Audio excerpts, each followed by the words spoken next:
Emily Carter's day had been uneventful.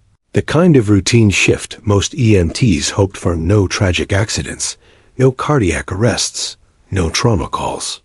She had finished her 12-hour rotation just after sunset and stopped at a local strip mall to grab some groceries before heading home.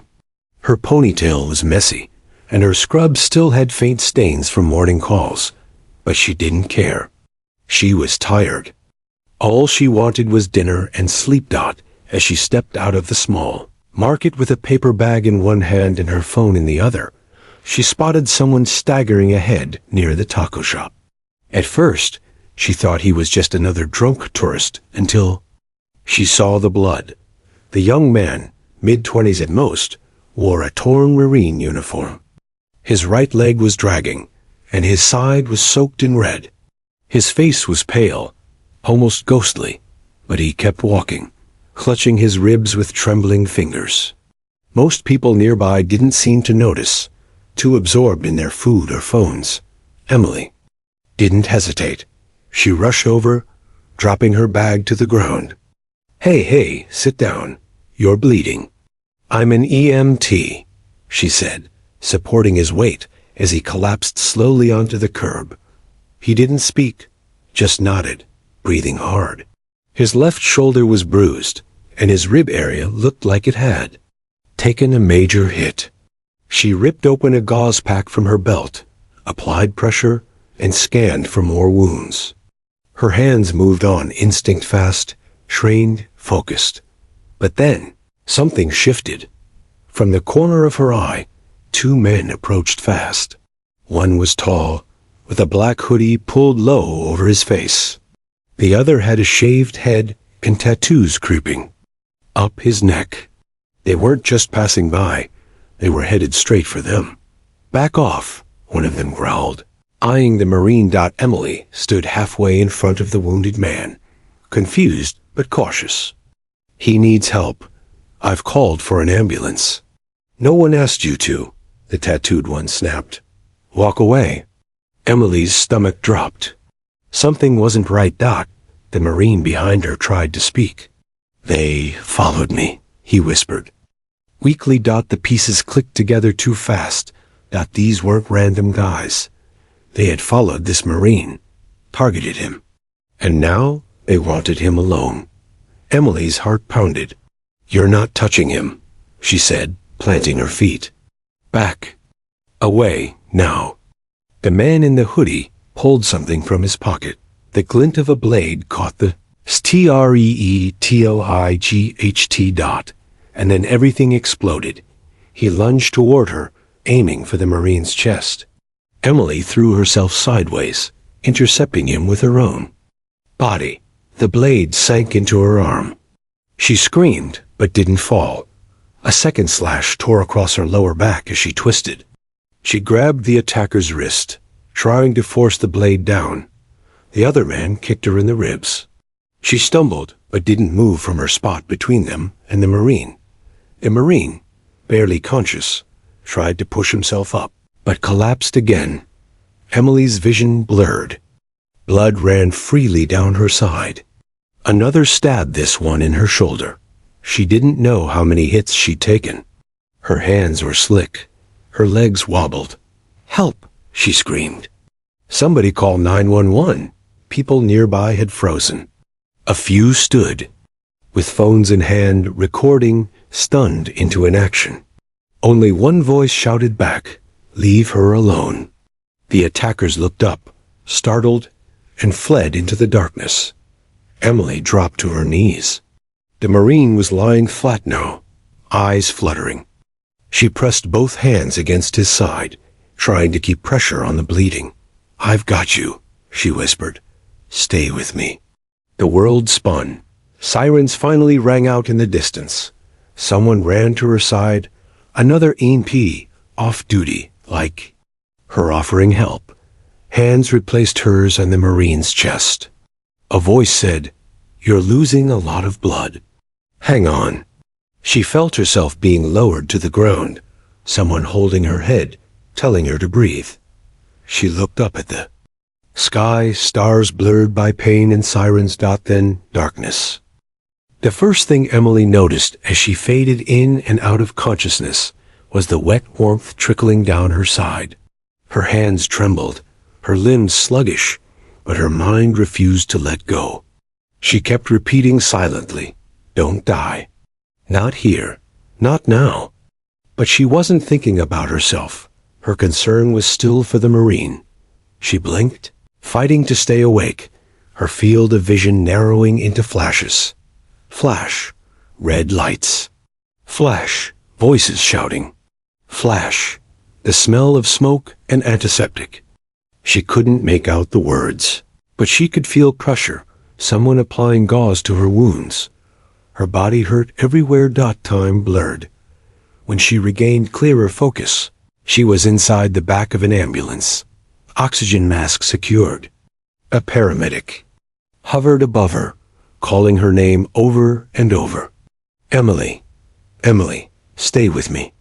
We're almost there." She couldn't speak. Her mouth was dry, her throat raw.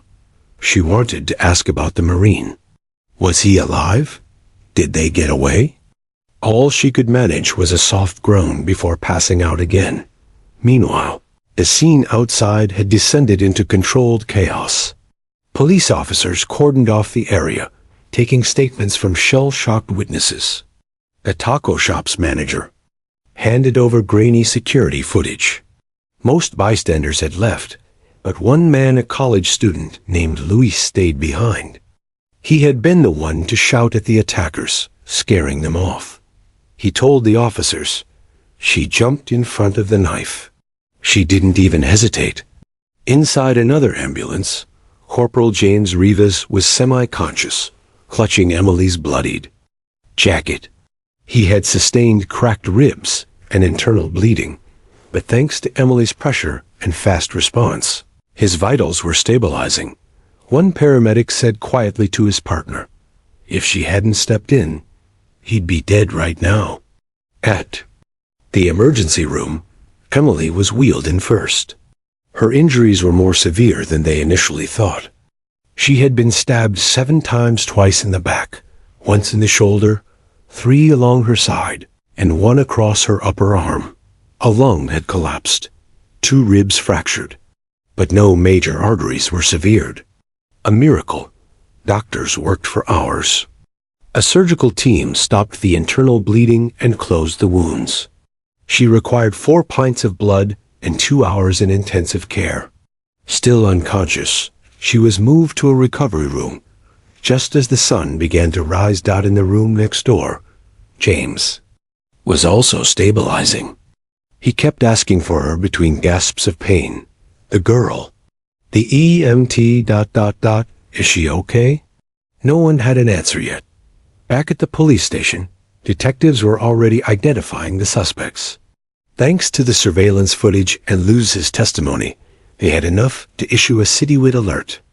The attackers were members of a local gang known for harassing off-duty service members, especially those who refused to cooperate with their drug and weapons trafficking. James, though wounded, had been targeted for a reason. Just weeks before, he had stopped an illegal transaction outside his base and reported it. Retaliation had come fast and brutal, but they hadn't counted on Emily. That morning, Emily's mother, Corinne, got the call no parent wants. "Your daughter's been injured." "She's alive. She's in surgery." Corinne dropped the phone. Her husband picked it up and asked, voice trembling, "Where? What happened?"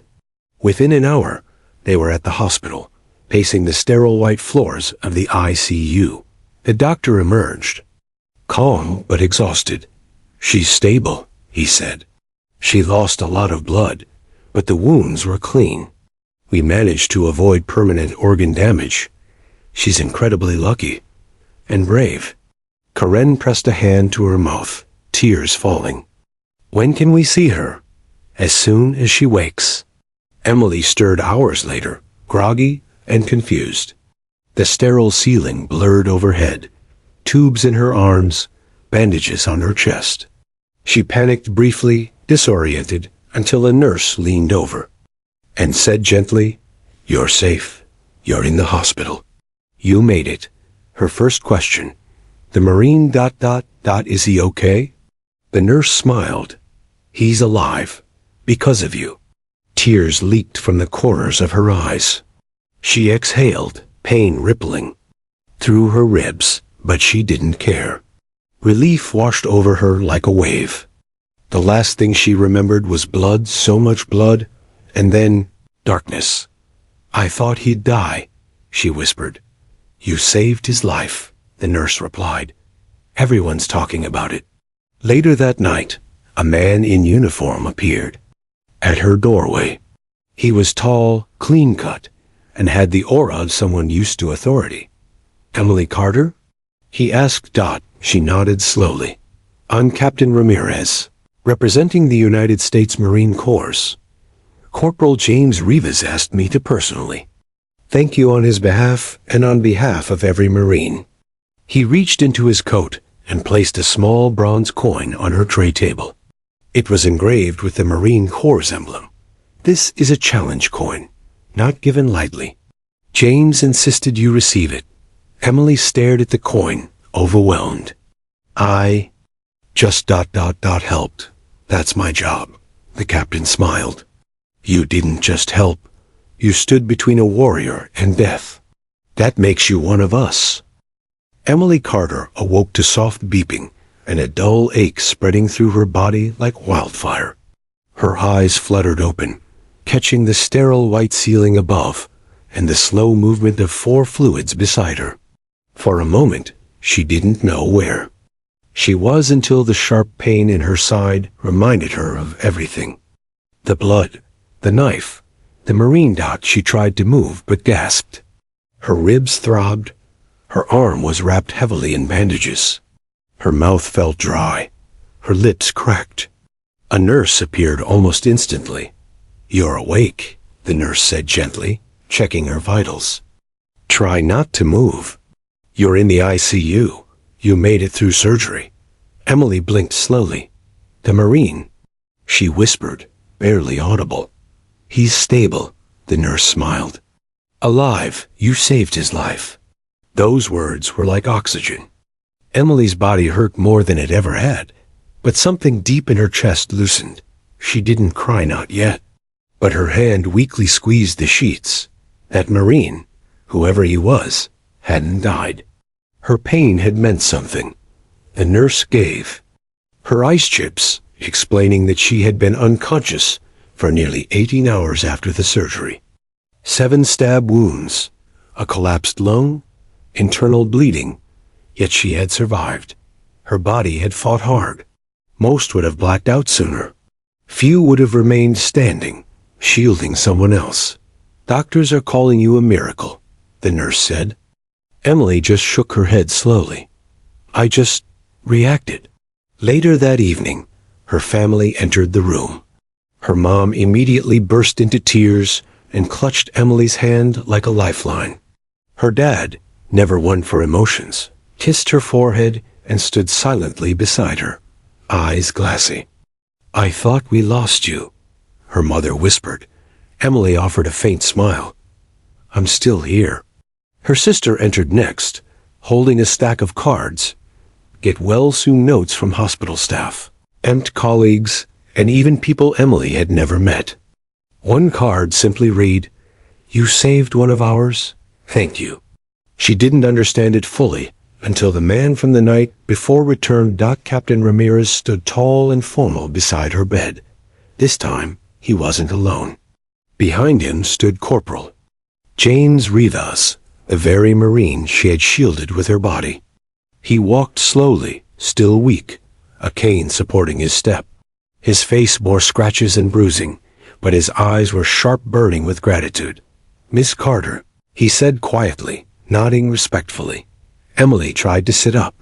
"You're okay." "I am, thanks to you," James said, approaching her bedside. "I owe you my life, and no words will ever be enough." He reached into his coat and pulled out a folded piece of fabric, his unit patch. "This was mine," he said, placing it in her palm. "Now it's yours." Emily stared at it, eyes widening. "I don't understand," she said, breathless. Ramirez spoke. "It's rare for a civilian to be awarded a Marine unit patch. But what you did wasn't ordinary. You put yourself between a soldier and a threat. That kind of courage doesn't come from training.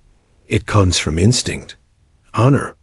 James added, "In combat, we call that a guardian moment. And you, Emily, are a guardian." The conversation was emotional but short. James was still recovering. So was she. But before leaving, he turned back with a firm voice. "You didn't just save me," he said. "You reminded every Marine what we fight for. People like you." When they left, Emily stared at the patch in her hand, stunned. All this for what she still believed was just instinct.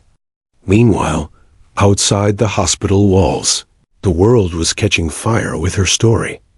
Footage of the attack had surfaced online. The grainy cell phone video didn't capture everything, but it showed Emily stepping in front of the Marine, shoving back one of the attackers, then taking several hits without backing down. It was raw. It was brutal. It was real. The video went viral overnight. Military veterans reposted it with captions like, "That's courage." Civilians called her a hero. Within hours, hashtags trended globally. Hashtag Shield of Honor, hashtag Hero EMT, Emily Strong. News anchors spoke her name across morning shows. Editorials called her the spine of America. But Emily didn't know any of it yet. She was still recovering, shielded from the chaos. Back in the police department, leads were flooding in. 2 men had been identified, both members of a local gang linked to previous attacks on veterans. Arrest warrants were issued. One was caught that same day, hiding in a motel. The other was still at large. The DA was preparing charges: attempted murder, gang activity, assault with a deadly weapon.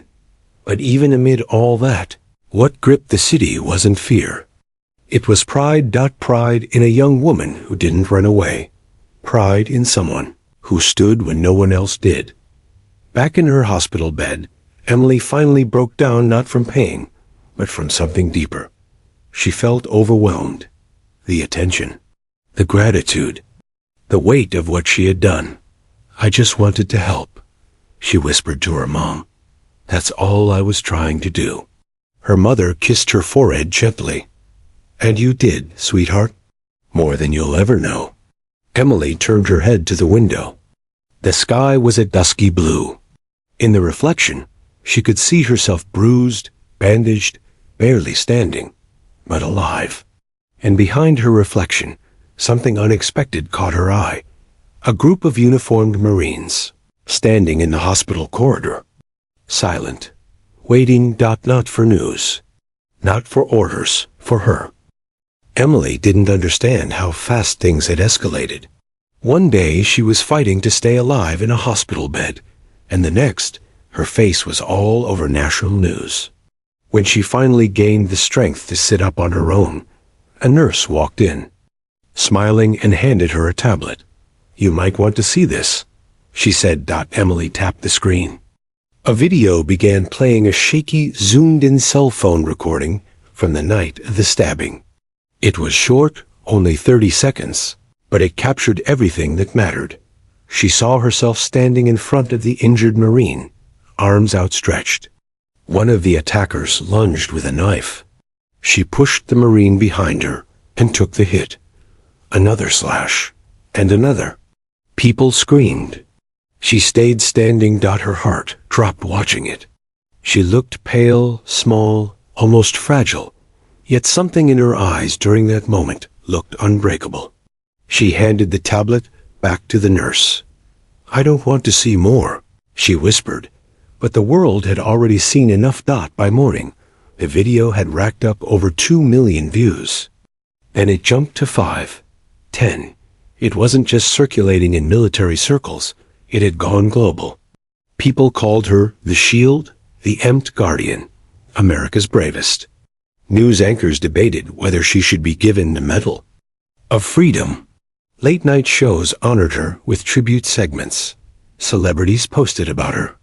A veteran group began printing her image onto shirts with the caption, "She stood so he could live."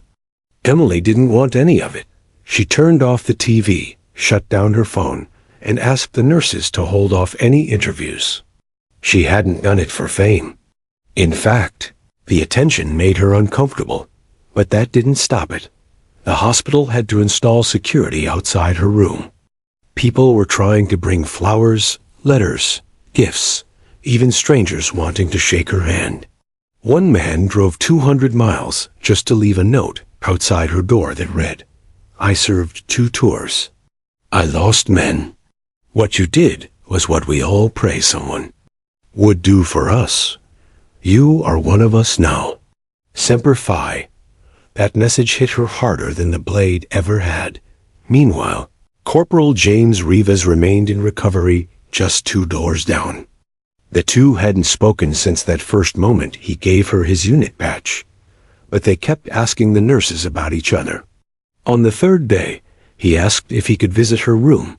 When he entered, his posture was stiff, still healing, but his presence was steady. "You okay with visitors?" he asked softly. She smiled, gesturing to the chair beside her. "You're kind of the only visitor that makes sense." They sat together for a long time in silence. Words didn't come easy. What do you say to someone whose life you nearly died for? Or someone who lived because you bled? Finally, Emily broke the silence. "Why were they after you?" James hesitated. "I got in their way. Stopped something I wasn't supposed to see. They'd been waiting for the right moment." "And you were alone?" "Yeah," he nodded. "Until you weren't." Those words hung in the air like a promise neither of them expected. Outside, the Marine Corps was already moving. High-ranking officials had taken note of the story, and more than that, the symbol Emily had become. They saw it as a living embodiment of Marine values: courage, sacrifice, honor. Even though she wasn't enlisted, she had lived those values.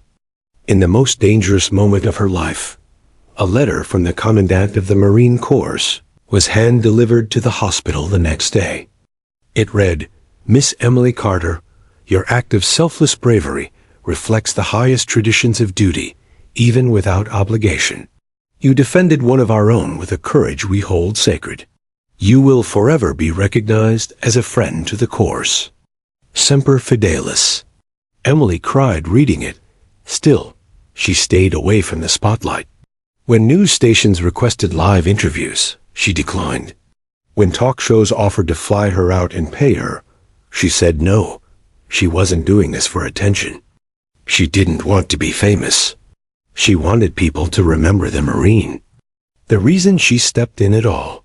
But quietly, behind the scenes, she started receiving hundreds of messages from young EMTs. Med students, veterans' families, people saying her story had inspired them, moved them, even healed them.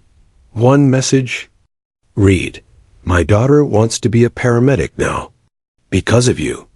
Another: "I gave up on people until I saw what you did. Thank you for reminding me that good still exists." Those she read every night. One morning, her mother entered the room with a smile. "There's someone outside asking to see you." Emily sighed. "More press?" "No," her mother said, handing her a small box. Inside was a silver pendant, with the Marine Corps emblem engraved on it, and behind it, a note. "You're not just the shield, you're the heart. From all of us." MCO, 2nd Battalion. Tears welled in Emily's eyes. She clutched the pendant, her chest tight. In that moment, she realized something powerful. This wasn't about her anymore. It never was. It was about all the people who had ever stood up when they weren't supposed to. The people who stepped in, unarmed and untrained, just because it was right. She had survived. But more than that, she had become a symbol. 4 days after being discharged, Emily Carter returned to her quiet neighborhood in suburban San Diego. Her small house sat at the end of a tree-lined street. where the loudest noise most mornings came from garbage trucks and barking dogs. She was still healing, moving slowly, her stitches tight, her breath shallow, but the peace was welcome. She hadn't told many people she was coming home. Only close friends, family, and her work supervisor knew. The hospital had offered a security detail, but she declined. Emily wanted to go home, not feel like a patient under guard. That first night, she barely slept. Not from pain, though that was still present, but from the sheer weight of everything that had happened. Every time she closed her eyes, flashes came back. The knife, the blood, her own scream, and the Marine's face she hadn't heard from. Corporal James Rivas, since they last spoke at the hospital. He was recovering too. The word from the nurses said he was doing well, strong even. Emily hoped he was okay. She had felt something shift in that hospital room with him, though she couldn't explain it. A bond formed under fire. Silent, deep. At 6:02 a.m. the next morning, there was a knock at the door. Emily was in the kitchen, moving carefully, while trying to pour herself a cup of tea. Her mom, staying with her temporarily, answered the door. What she saw made her gasp. Out across the lawn, shoulder to shoulder, stood over 100 United States Marines in full dress uniform. They formed a perfect block on the street in front of the house. Their boots aligned, their posture straight, their faces stoic. At the center stood Corporal James Rivas, supported by a single crutch, but upright, proud, and composed. He wore no hat, just medals. Emily, hearing her mother gasp, peeked from the hallway, her breath caught. She stepped forward slowly, her body still weak. She opened the door fully, stepping out onto the porch with the help of a railing. Her bare feet touched the cool concrete. She didn't know what to say. The Marines said nothing. Then, on silent cue, they raised their hands and saluted all. At once, the sound of hundreds of arms snapping upward in perfect unison echoed across the quiet street. Emily froze. Her eyes welled with tears. Her mouth trembled, and her heart raced in disbelief. Corporal Rivas stepped forward, slowly but deliberately. He stopped at the edge of her lawn, raised a hand again, then lowered it as he spoke. "You stood between death and one of ours," he said, loud enough for neighbors to hear. "Today, we stand for you." Emily covered her mouth, tears streaming down her cheeks. Neighbors opened their windows, their doors. Some filmed, some clapped quietly. Others simply watched in stunned silence. Children peeked from behind curtains. Older veterans stood at attention in their yards.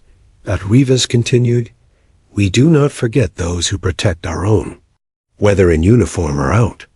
Then he stepped aside, allowing two Marines to walk up the driveway. One held a folded American flag, the other a polished wooden box.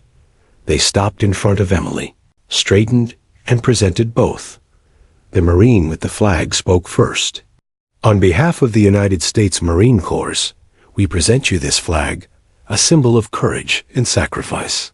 The other opened the wooden box. Inside was a custom-forged challenge coin, larger than any she had seen. One side bore the Marine Corps emblem. The other had a hand-carved engraving, "To the shield, from those you stood for." Emily accepted both with shaking hands. "I don't deserve this," she whispered, but Rivas stepped closer. "You earned more than this. You gave without question.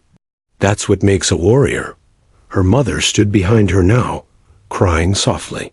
She placed a hand on Emily's shoulder as the Marines, still in formation, held their salute. Then, a voice from the crowd shouted, "3 cheers for E.M.T. Carter."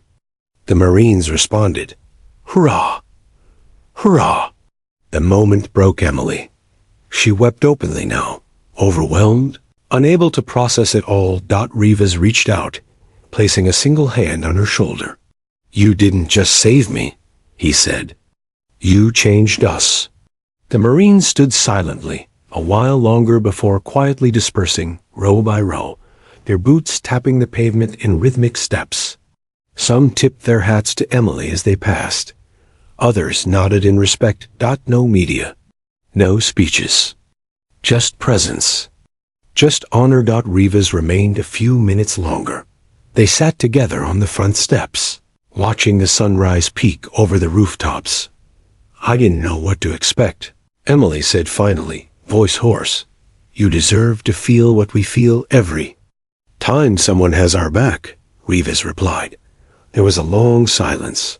Then he asked, would it be okay if I visited again? Emily smiled. I'd like that. As the sun climbed higher, and the last of the Marines disappeared into the distance, Emily looked at the flag in her lap and the coin in her hand. It didn't feel real, but it was. She hadn't just come home. She had come home to something greater, respect earned not from rank or uniform, but from courage. The kind that stands when everyone else watches. The kind that bleeds for a stranger and still doesn't back down. Emily Carter would never be the same. Neither would the men who saluted her that morning. Days turned into weeks. The story of Emily Carter's bravery had spread far beyond her quiet San Diego neighborhood. News stations picked it up after a neighbor's video of the Marine salute went viral.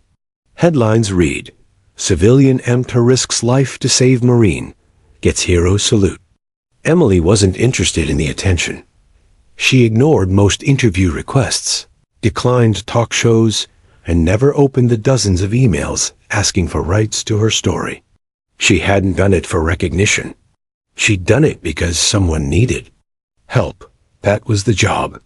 That was who she was. Still, healing was harder than she'd expected. The stab wounds had left deep muscle damage. Her ribs were still tender. One hand, which had tried to grab the attacker's blade, was struggling to regain full movement. She underwent painful physical therapy twice a week, working on gripping, lifting, and building strength back in her arms. The doctors warned her it could take a year or more. Some days, the pain was unbearable. Not just physically, but mentally. The worst part wasn't the stabbing. It was the replay in her head, over and over. The moment she realized she might die. The helplessness, the blood, the fear that if she'd hesitated even a second longer, Corporal Rivas might not have survived. That haunted her. But she wasn't alone. Corporal Rivas kept his promise. He visited every week. At first, he came with updates about his recovery. His leg was improving, his internal injuries healing faster than doctors expected. But quickly, their visits turned into something more. They would sit on Emily's porch, drinking coffee and watching neighborhood kids ride their bikes. They talked about everything, from childhood dreams to the music they loved. He told her stories from his last deployment. She told him about her most bizarre EMT calls. There was something unspoken between them. A bond not just forged in trauma, but in shared resilience. Rivas helped her believe in her strength again. One day, after a particularly rough therapy session, Emily came home frustrated. She could barely open a jar.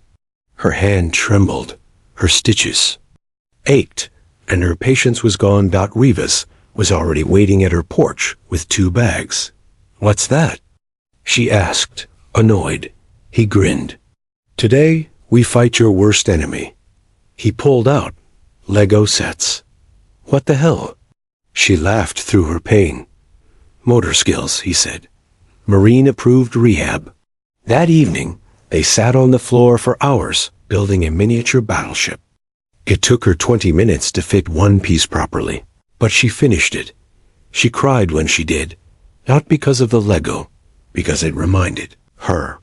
Healing is not linear, but it's still progress. As time passed, Emily returned to the station, not as a full-time responder, but in a light-duty capacity. She trained new EMTs, led workshops, and gave safety talks. Her team welcomed her with open arms. But more than that, something else began taking shape. Her name had become known in local military circles. Invitations started coming in, not just to ceremonies, but to speak about courage, about civilians stepping up, about what it means to face danger with no armor but purpose. One particular evening, she was asked to speak at a joint Army-Marine fundraiser. She stood before hundreds of people, uniformed men and women, officials, doctors, and civilians, and told her story. Not as a victim, or even as a hero, but as a human who made a choice. "I didn't have time to think about what I might lose," she said. "I only thought about what I might save." The room stood in applause. After the event, Rivas walked her to the car. She looked stunning in a simple black dress. He was in formal blues. "Do you ever think," he asked, "how different everything would have been if you didn't stop that day?" "All the time," she said quietly. They stood there in silence, the hum of the night around them. Then Rivas did something he hadn't done in all those weeks. He reached for her hand, the same hand that had grabbed a knife blade to shield him, and held it. Neither said a word, but something had changed. Later that month, Emily was invited to Washington, D.C. The Marine Corps had nominated her for the Distinguished Public Service Award, the highest honor they could give a civilian. She was shocked. She hadn't even known such a thing existed. The ceremony was formal, quiet and intimate, held at the Marine Corps headquarters. As she stood before the commandant himself, receiving the medal, her heart pounded harder than it had the night of the attack, because in that moment, surrounded by military brass and national attention, she still felt like just a woman who did what was right. Rivas was in the front row, smiling. Back home, things weren't back to normal, because nothing would ever be the same again. But in many ways, they were better. Her hand had regained most of its movement. The scars, though ugly, had faded into pink trails of survival. She could sleep now without jolting awake. Her neighbors greeted her with more than just politeness. There was admiration, warmth, and respect. One afternoon, she was walking out of a store when she saw a young boy fall from his bike across the street. Without hesitation, she ran to him, checked his injuries, calmed his crying, and helped him up. Just like before, because underneath it all, Emily was still Emily. Still, the one who ran in when others stood still. Emily Carter had never imagined how far her single act of courage would ripple. While she returned to a quieter rhythm, physical therapy, light EMT duties, and community talks, the world hadn't forgotten. In fact, her story was now inspiring others to act. A woman in Arizona pulled an unconscious driver from a burning car and said later, "I thought of that MT girl who shielded a Marine with her body. If she could risk everything, so could I." Emily was stunned. She didn't feel like a symbol. But the more she tried to shrink away from it, the more the world kept holding her up. The letters poured in. Veterans, widows, kids in ROTC, young women studying to become EMTs. One letter came from a 12-year-old girl named Harper, who wrote, "You made me feel like girls can be strong too. When I grow up, I want to help people like you." Emily sat quietly after reading that one, tears slowly filling her eyes. She never wanted fame. But maybe, just maybe, this was the kind of spotlight that helped change something. Meanwhile, Corporal Rivas had a mission of his own. He was back on limited duty at the base, but every weekend, without fail, he visited Emily. They would walk together by the pier, try new food trucks, or just sit on the roof of her building and watch planes disappear into the distance. Yet he knew there was one thing he hadn't told her yet, something that kept him awake at night. That he had recently learned why he'd been attacked that night. Military intelligence finally confirmed that Rivas had unknowingly become the target of a criminal ring smuggling stolen military gear through civilian ports. During his leave, He had noticed suspicious activity near a shipment facility and reported it. Turns out, the wrong people found out. The stabbing wasn't random. It was retaliation. He wasn't supposed to survive, but he did. Because of Emily. One afternoon, they sat in a quiet corner of the beach. Rivas finally spoke. They wanted me dead, Num. That wasn't a mugging. It was a hit. She didn't say anything for a long time. Then, and if I hadn't stepped in, I wouldn't be here. She stared at the ocean, then looked back at him. So what now? Are you safe? He nodded. They arrested the main guys. But yeah, I've been assigned protection until the case is closed.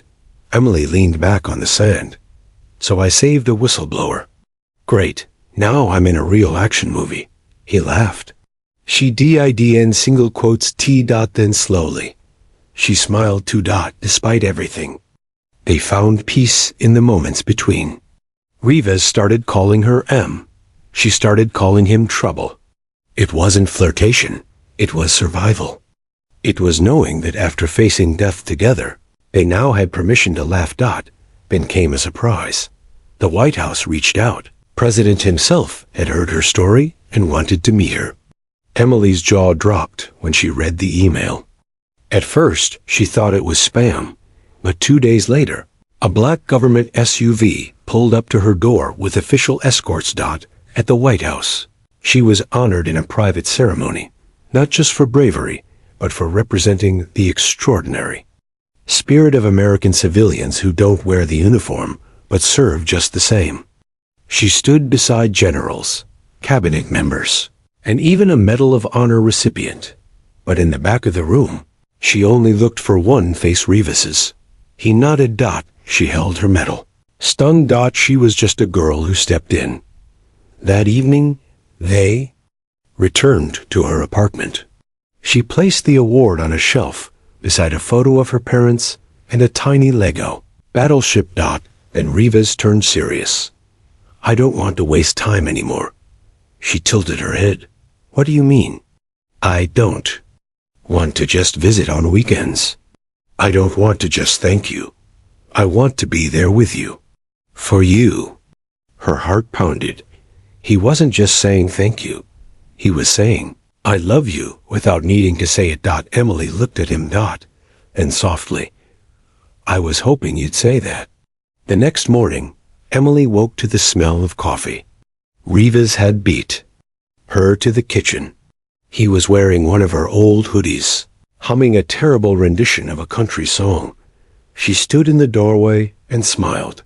She had bled on this floor, screamed here, cried here. But now she felt safe, not because she was healed, but because she had hope. He turned and offered her a mug. Morning, hero. She rolled her eyes. Still not a hero. He kissed her forehead. Still disagree.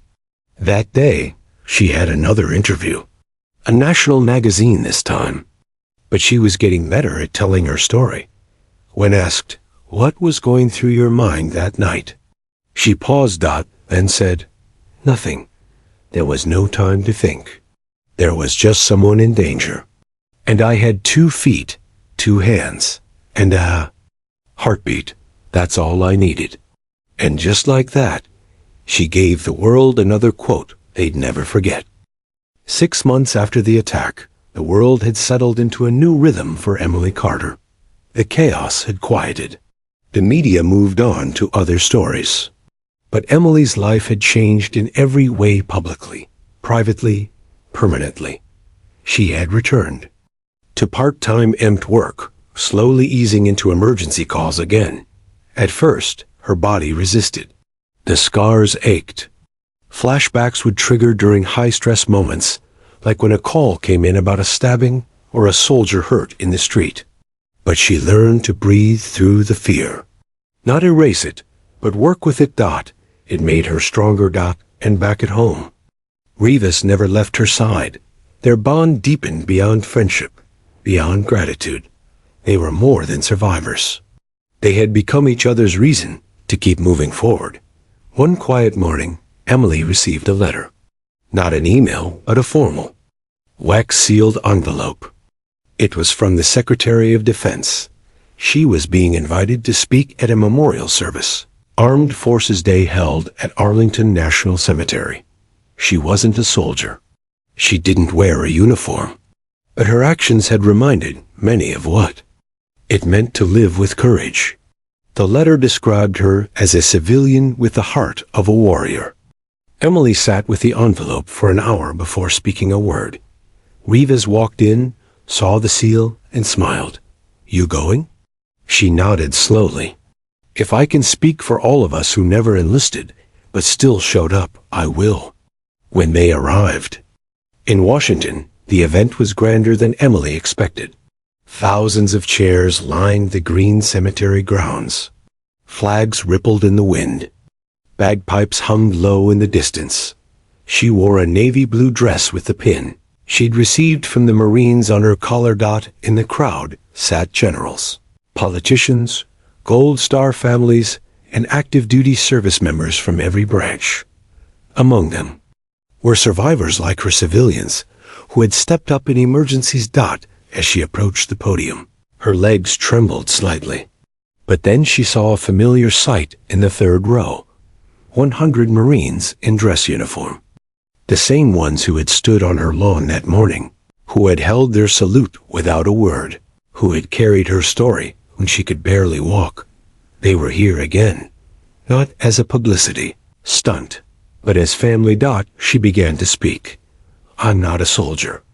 I've never been to boot camp. I don't know what it feels like to take orders in battle. But I do know this.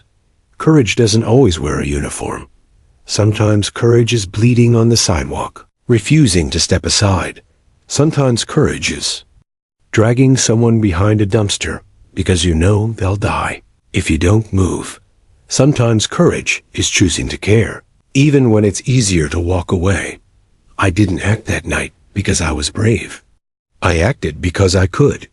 She paused, her voice steady despite the tears forming. "I share this moment with every nurse who stayed past her shift, every teacher who shielded students, every bystander who said, 'Not on my watch.' You don't need stripes on your sleeve to stand for something. You just need heart." The crowd rose to their feet. Some cried. Many saluted. And somewhere in the front row, a young cadet whispered to his friend, "She's the reason I joined." After the ceremony, Emily and Rivas walked slowly through the cemetery, hand in hand. The rows of white headstones stood silently around them, a sacred sea of sacrifice. At one grave, Rivas stopped. It belonged to a Marine who'd saved his life during a deployment overseas. Emily stood quietly, letting him have the moment. Rivas knelt, placed a coin on the headstone, and whispered, "We're not done paying it forward." As he stood, he looked at her and said, "You know, they want me to help train the next generation. Leadership school. Teaching resilience. I said I'd only do it on one condition." She raised an eyebrow. "Which is? You come with me." Emily laughed. "I'm not joining the Corps as Rivas." He smirked. "Not as a soldier, as a speaker. A partner. A mentor. Someone who shows them that bravery isn't just about combat, it's about compassion." She smiled. "Then yeah, I'm in." Months passed. Emily's story became a curriculum case. Study and training courses for first responders and military medics. She toured base camps and schools, giving talks.